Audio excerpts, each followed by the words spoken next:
هاي عليكم. خلينا متفقين ان الوحده خير من جليس السوء. يعني الواحد يقعد لوحده في بيته احسن ما يقعد مع حد يشيله ذنوب على الفاضي، يشيله ذنب حد ممكن يكون ما يعرفوش اصلا لكن يجيب له سيرته، وطبعا يبقى نميمه ولا يدخل الجنه قطات. السلام عليكم ورحمه الله وبركاته. وحشتوني. بعمل فطار، تعالوا افطروا معايا. المقدمه كده يعني بصوا، الواحده تقعد في بيتها وتقفل على نفسها وتعمل مصلحه بيتها. اي شغل البيت ما بيخلصش، تعمل شغل بيتها وتفضل قاعده في بيتها، بجد والله خير ليها من انها ترتكب ذنب، خير ليها من انها تقعد مع حد يجيب لها سيره حد تاني، ممكن يعني معركه كده تدخل فيها لا ليها فيها ناقه ولا ليها فيها جمل. المهم ان هي دخلت خدت ذنب وطلعت.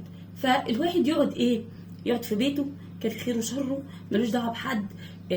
شغل بيتك اللي انت بتعمليه كله بتؤجري عليه، بتاخدي عليه ثواب. ففي شويه ناس كده بيفضلوا قاعدين في الشارع.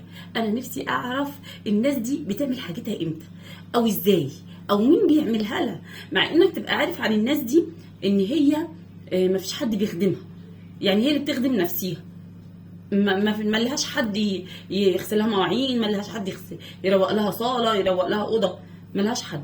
لكن الناس دي ليل ونهار قاعده في الشارع. ممكن قعده الشارع دي في ناس كتير بتبقى متاذيه منها، لكن الناس دي بتبقى خلاص خدت على كده، ما يهمهاش اي حد، حتى لو حد جرحها بكلمه هي ما خلاص اتعودنا. انا قاعده، يعني انتوا عملتوا ما عملتوا.